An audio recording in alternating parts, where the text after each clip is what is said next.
Well, hi everyone. It's Thursday. This is So What, the Marketing Analytics and Insights live show. Although I think we need to also add in like AI in there somewhere because that's been our thing for the last few months slash years. Um, John and I are here today talking about music and AI while Katie is off hunting down bears with a camera in northern Canada. So, John, how are you? Good, good. Yeah, peak foliage for her up there. That's good. I've been entertaining myself with New England's favorite fall pastime, heating system roulette, as we fire up the heater and see what happens. So it's yeah, all fun. Oh, that's delightful. Today we're going to be talking about music generation and AI, some of the use cases for this, touching on the ethics of it, and then the process for how to do it, particularly with tools like Suno. So, John, to start off, generation of AI music. Today's tools, like the ones like Suno and Udio and Music Gen and stuff, can create pretty coherent music. It's not going to win any Grammys, but it's also does not sound like your face rolling on a piano either. When you think about the use cases for audio, for music in particular, what are the ones that really spring to mind for you?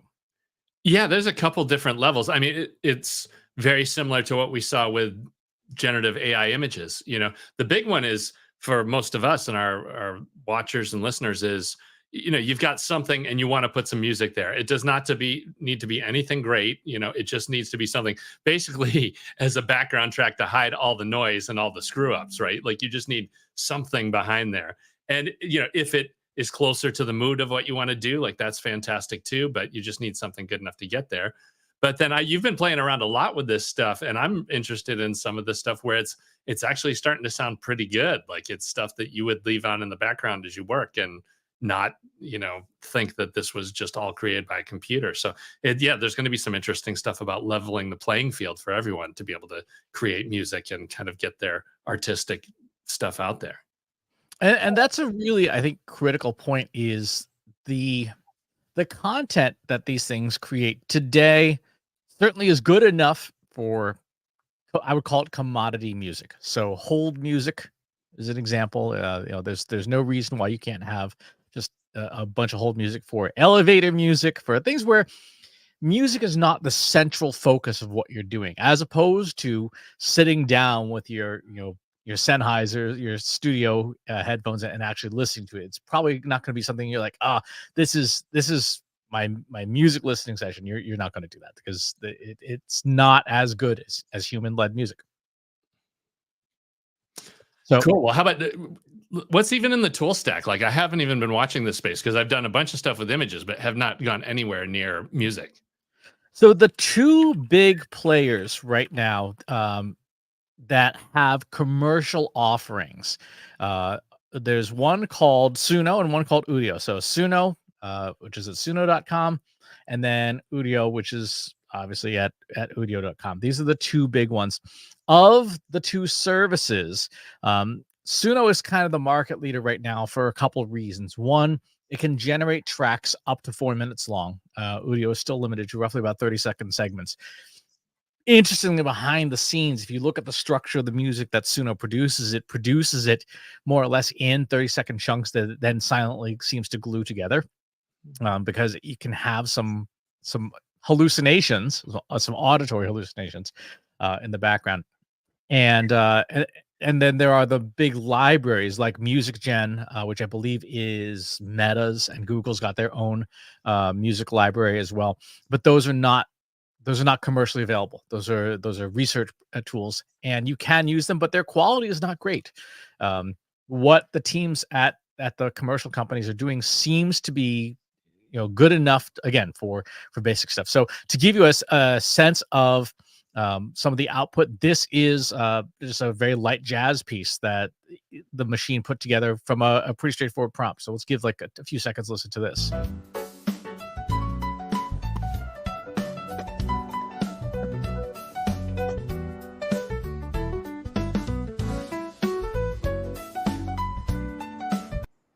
Now, I was speaking at an event not too long ago, and it was interesting. One of the things that the organizer said was, "Hey, we don't like to have just like dead space for the 45 minutes that people arrive and have, drinks and whatever, do you have a playlist that you can play?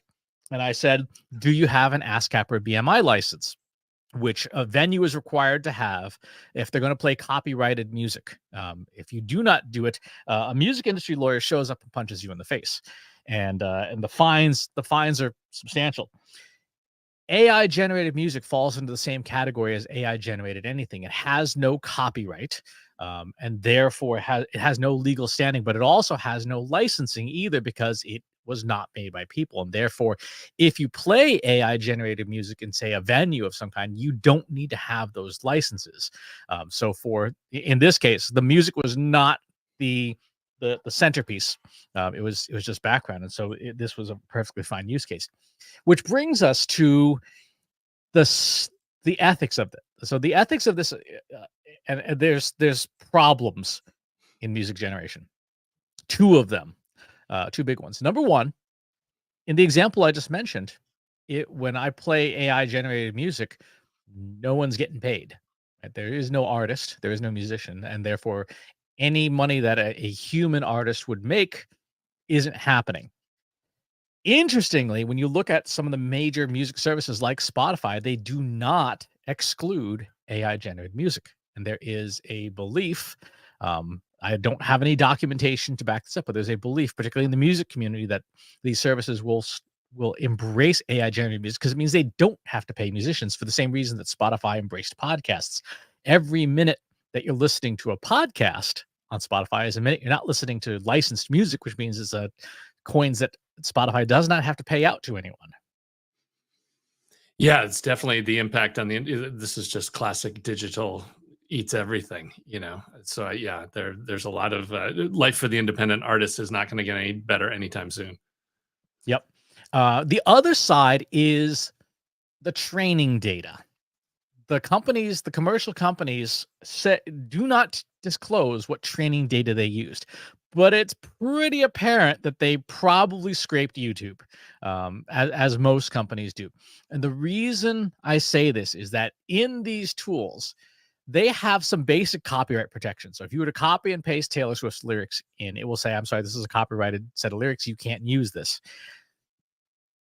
If you alter enough that it is linguistically different, but is semantically similar, so you take the lyrics, change like 10 or 15% of the words, enough to break the copy protection filter, it will ingest it, and then it will return a song where chunks of it sound eerily like a Taylor Swift song that you might recognize. We're not going to do this because I don't want Taylor Swift's lawyers to come to your door. Yeah, exactly. But my friend Ruby King and I were messing around at MACON, the Marketing AI conference, with a few different scenarios. So, and I absolutely will never publish this information ever. She had me sing a few different songs using the musical notes and tunes of other songs. So I was asked, and I did sing Carly Rae Jepsen's "Call Me Maybe," but to the tune of "Happy Birthday to You."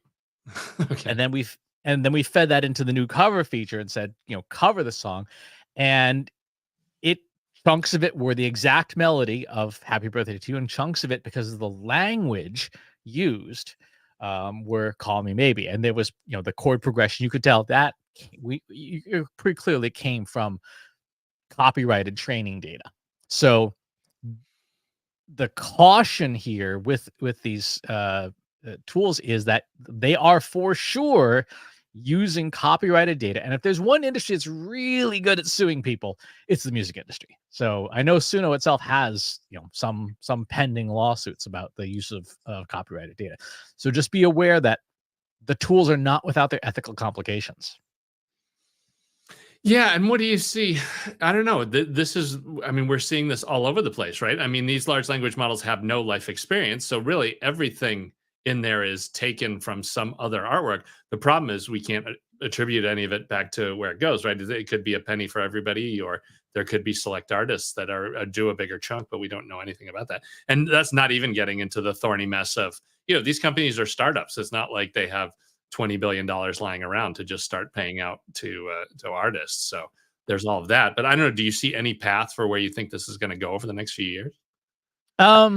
I do, and you're not going to like the answer if you're a musician. The answer is these independent startups probably are going to get bought, or they will be successfully sued, because particularly with music, it's pretty clear. Like when you could reproduce the melody and the harmonies of Gin and Juice. Yeah, Snoop's coming for you. um, However, there is an exception. There's a loophole. If you have the rights to use someone's work, then you no longer have to, you have a license for it. Who has those rights? Well, who owns YouTube? Google, right? And when you upload your content to YouTube, what do you sign away? You sign away all of your rights to your content. You say, if you load your content to YouTube, you give Google the rights to do pretty much whatever it wants with it, including create AI models from it. So Meta, same thing. If you are a musician, you post your song on Instagram or whatever, guess what? You have also given Meta a license to use that for whatever they want. And you can't take that back once you've agreed to the terms of service. So I have absolutely no doubt that within the walls of Meta and Google, they have working music generation models that are top notch, because they own the data that we've all been providing them for 20 years now. Free ride. Yeah, that's makes sense. Which means that if they do at some point release that, or release tools to do that, the music industry won't have a leg to stand on, because all of these artists that have loaded their music and videos and stuff to YouTube and to Meta's properties over the last 2 decades have also signed the license to say you can do whatever you want with my content. So that's the ethics portion. I think it's important to cover that. So how do we use these tools? Suno in particular, well, I'll walk through the basic process. There's a limited number of credits you can use for free, or you can pay, I think it's like $90 a year to use their service, and you get a certain number of credits per year, per month, and then each song costs a certain number of credits. It's like carnival tokens almost. It's very convoluted. You load, if you're doing a song with lyrics, you can do it very simply. You can give it a very short 200 character prompt, and it will try to create something. Or you can go into custom mode, choose the model you want to use, and generally speaking, you want the newest best model. You provide your lyrics and your style of music, and then a song title, and then it goes and it begins to generate. So here's the thing. Their lyrics generation software is terrible, because it's just not a super high quality language model. Whereas if you use a big language model, it does a pretty good job. The style of music stuff, they tell you the sort of style, but it also takes in other things. The thing that people don't know about this tool in particular is the lyrics are part of the prompt for the music. So depending on how the lyrics are structured will condition how the model creates its music. As far as everything from, whether it's a genre or just kind of how the song ends up getting laid out as far as tempo and where the break and that kind of stuff. Both, all that stuff. Both.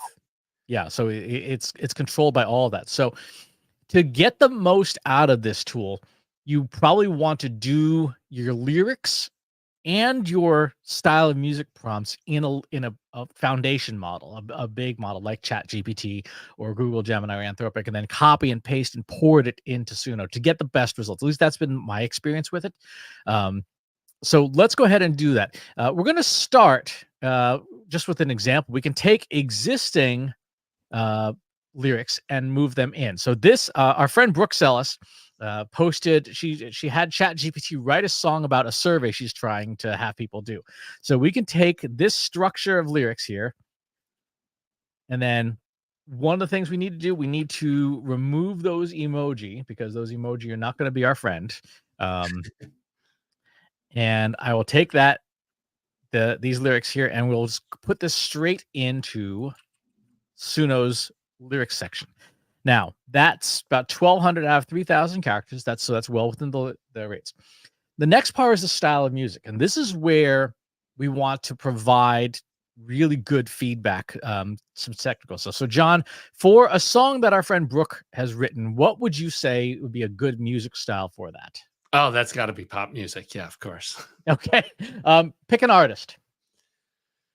Oh, let's see. Who would we want it to Or be? pick a song. Pick an individual pop song that you can think of. I'm trying to think of. How about Houdini? Who's that by? That's wait, let me make sure I get this straight because there's like 5 artists that to me it's like they all sound the same. Dua Lipa does Houdini. Okay. So first we're going to ask Gemini, what do you know about this song? And it's going to spit out a bunch of stuff. And there's some basic musical stuff.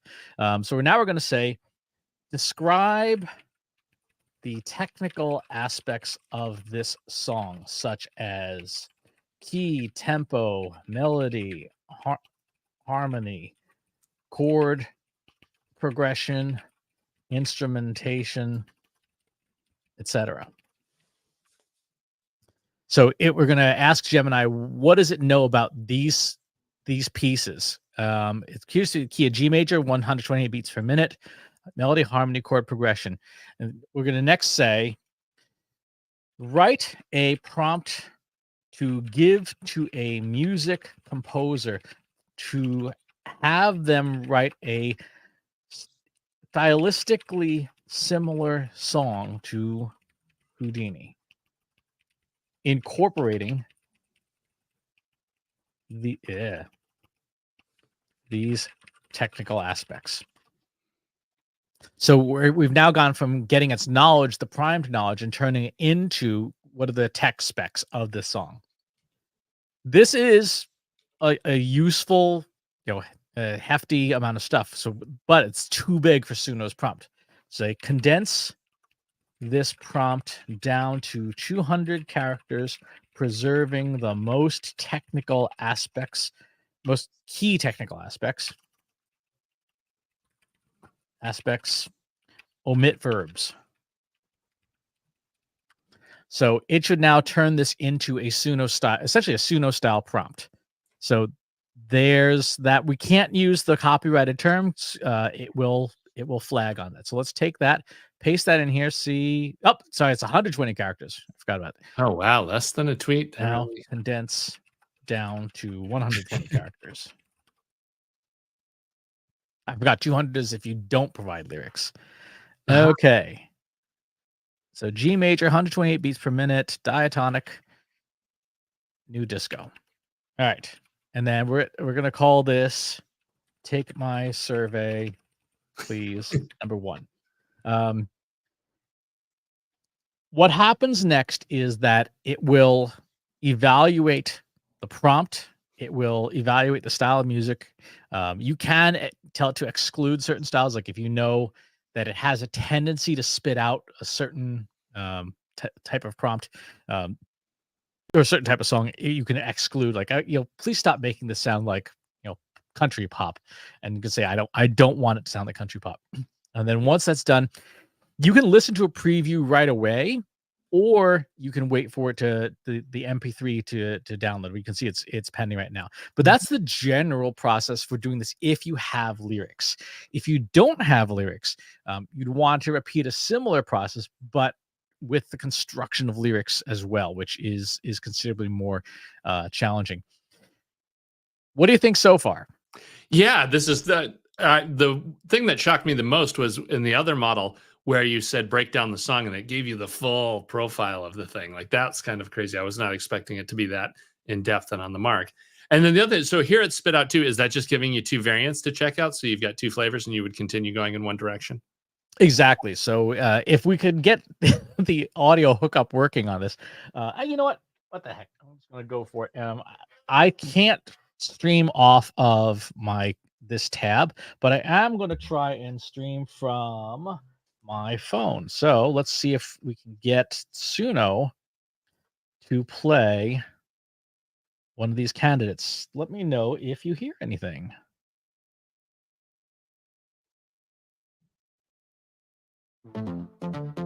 Yeah, it's coming through. Really? Because I can't hear it at all. You can't hear it. No. This is the joy of computer audio. Is it any good? It's pretty good. Yeah. Okay. I'm going to pause it. Oh, that's delightful. Okay. Now, to do this with lyrics, again, you probably don't want to use Suno's built-in stuff. Instead, what you'd want to do is build a lyric construction framework. So let's go ahead and do that. I'm going to use Google's AI Studio, which is the more advanced version of Gemini. And I'm using this because you can control which model to use. So I'm going to use Gemini Pro 002, which is their latest, greatest, fanciest model. I'm going to change the output length to 16,300 tokens, which is about 12,000 words, which means that it can foam at the mouth pretty significantly. What kind of song do we want to create? Pick something a bit more challenging. How about a 70s funk like Earth, Wind, and Fire, something like that? Okay.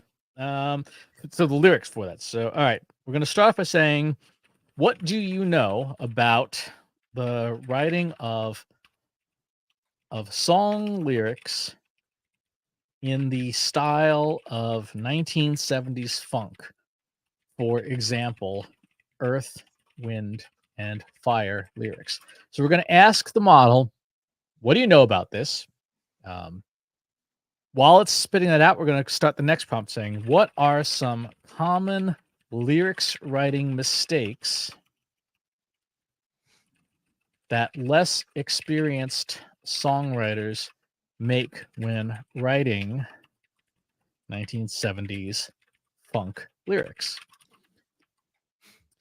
So this 3-step process is part of the Trust Insights Pair framework, which you can download for free with no information required at trustinsights.ai/pair. So there's our less experienced stuff. And then we're going to say, what expert tips and tricks do you know about writing 1970s funk music song lyrics that we have not discussed yet?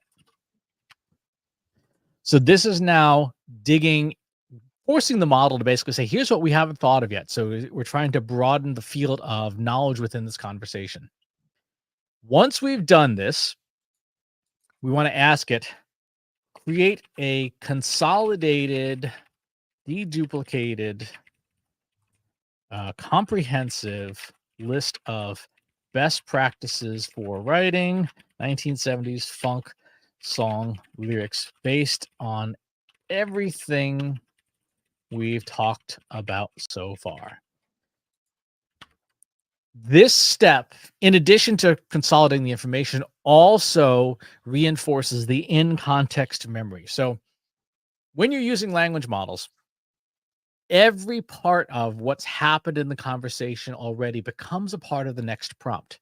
So all of the history becomes part of the next prompt. So by having it reiterate everything you've already done, you're essentially increasing the weight of the specific words and phrases that are most relevant by having it summarized. And also for smaller models in the old days, this was also a good technique to use to refresh its memory. It's not as concerned anymore with today's models. So this is a pretty good framework for writing 70s funk lyrics. Next, what we're going to do is we're going to have it build a scorecard. So we're going to say, next, build a scoring rubric to assess the quality of a set of song lyrics that are 1970s funk style. Score the song lyrics based on their adherence to the best practices. Individual items from the rubric should be scored in variable integers.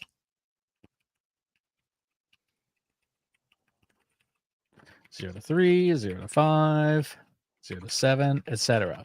The rubric should total 100 points. Build the scoring rubric. So this scorecard is a form of self-evaluation. What we want the model to do is to come up with a way to judge whether its own generation or any sort of song lyrics would conform well to these best practices. We can see it's got things like musicality, structure, dynamic build, etc. I'm going to go ahead and copy this in Markdown format. I'm going to store it to the side. What we're going to do next is we're going to have the model turn this into instructions. So we're going to say, convert everything we've talked about so far into system instructions for a large language model like Google Gemini. The purpose of the system instructions is to accept input from the user about a topic or an existing work that they want to convert into 1970s funk lyrics. The system instructions will accept the input and then follow these steps autonomously. 1, accept the input from the user. Do not ask the user for additional input. 2, generate 3 candidates of song lyrics based on the user's input, adhering to the 1970s funk lyrics best practices. 3, score all 3 candidates using the what is it called here? The 1970s funk lyrics scoring rubric.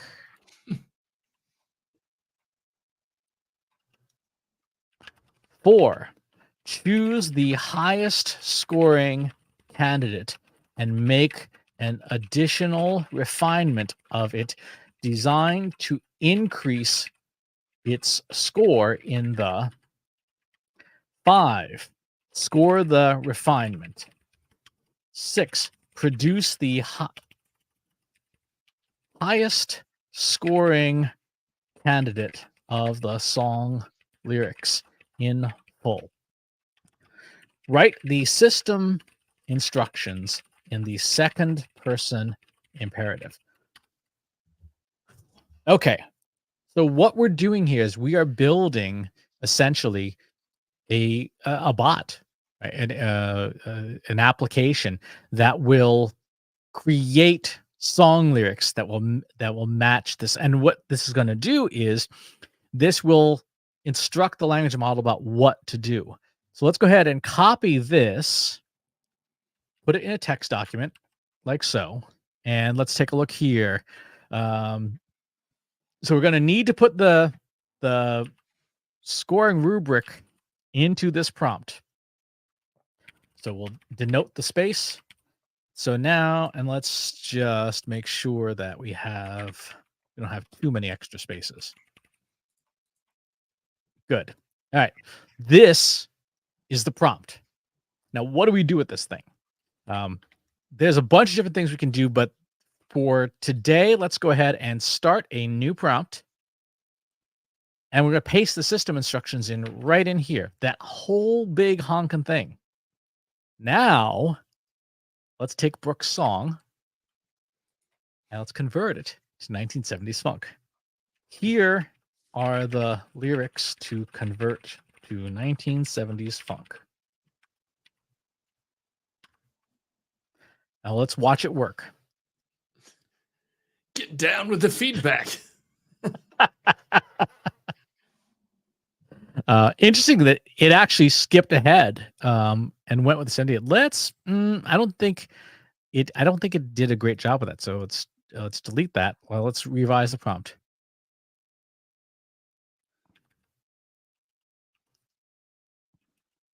Follow the system instructions for the 1970s funk lyric generator strictly.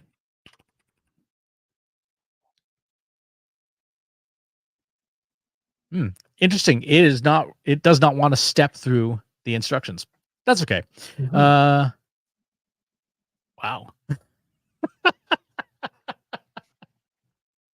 Oh, this is fabulous. Let's go ahead and actually let's try making this into a gem. Let's see if a gem from Gemini works any better at that. Let's go ahead and start this 70s funk. Oh, well, you're lyrics. hammering at that too. I noticed that there's no way to take a recent and make it into a gem, right? You have to just make a gem to start. Yes, you have to make it just to start. And let's try this and let's take our initial prompt and put this in here and see what happens. See if this is any better at instruction following. Yeah. Same deal, huh? It just drives. No, this is executing properly. So it's generating candidates. Oh, it's doing multiple. Oh, yeah, there we go. We're getting the Yep. scores. Hey, mama, got something to say. Refined candidate 3. So candidate 3 scored the highest. Final score 90. Okay, so candidate 3 is the final version that seems to have done. So now, let's take those lyrics. Let's save that to the side because now we need to get the musicality of it. So we're gonna repeat what we did with Dua Lipa. What are the musical characteristics of 1970s funk, such as the works of Earth, Wind, and Fire? Rhythm and groove, syncopation, bassline prominence, instrumentation and harmony. Okay, this is good. Call and response. Let's see. Write a prompt for a music composer to compose music in the style of 1970s funk.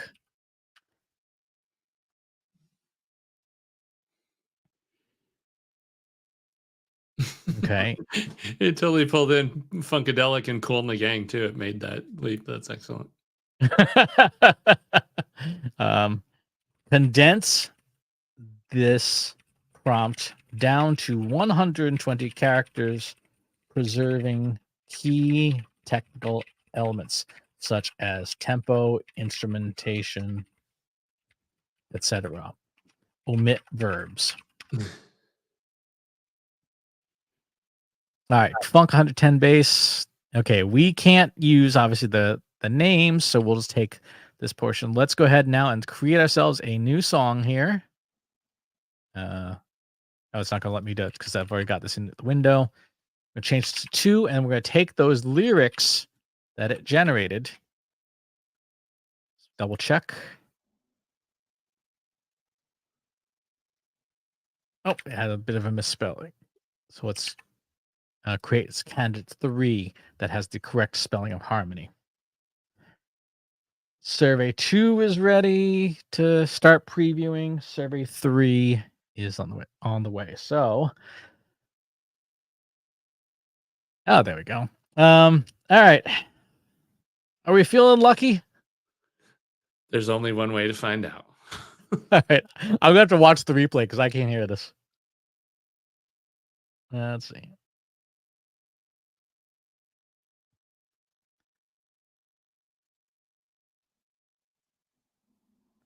Oh, it's not rendered yet. It's still thinking. It is still thinking about it. I'm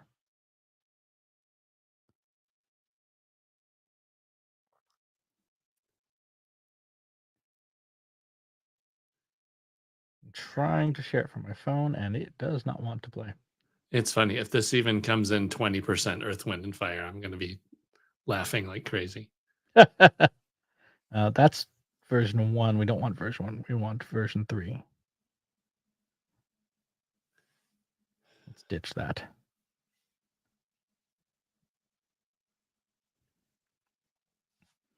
Okay, library, my songs. Yeah, it's not. It is not rendered in the app at all. Hmm. Hmm. It's amazing to me that this can even, both synthesize the prompt and then create an MP3 file and a sample. I mean, that's just an insane lift.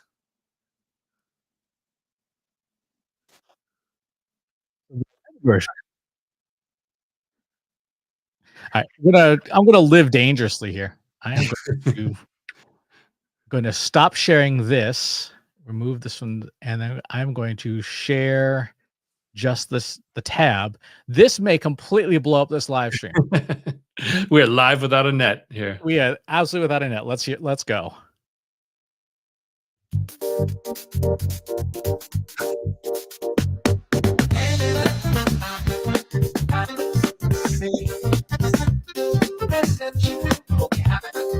So it hosed the voices on that one because there were lyrics. You can't hear them. Uh-huh, On this one. that's interesting.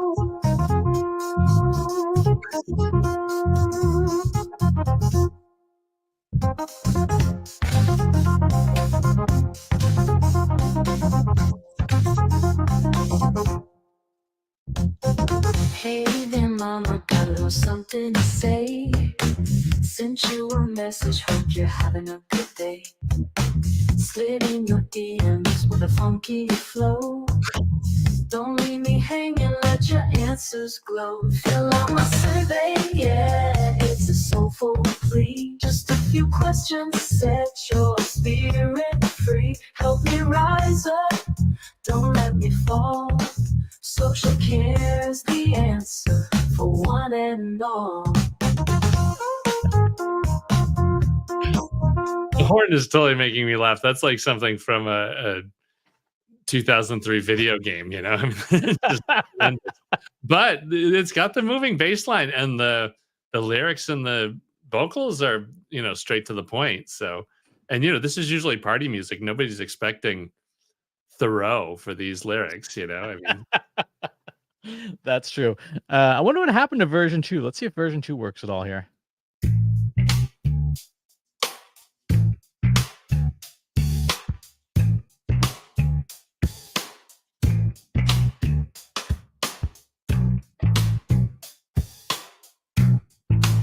I'm getting very Seinfeld feel. What the heck?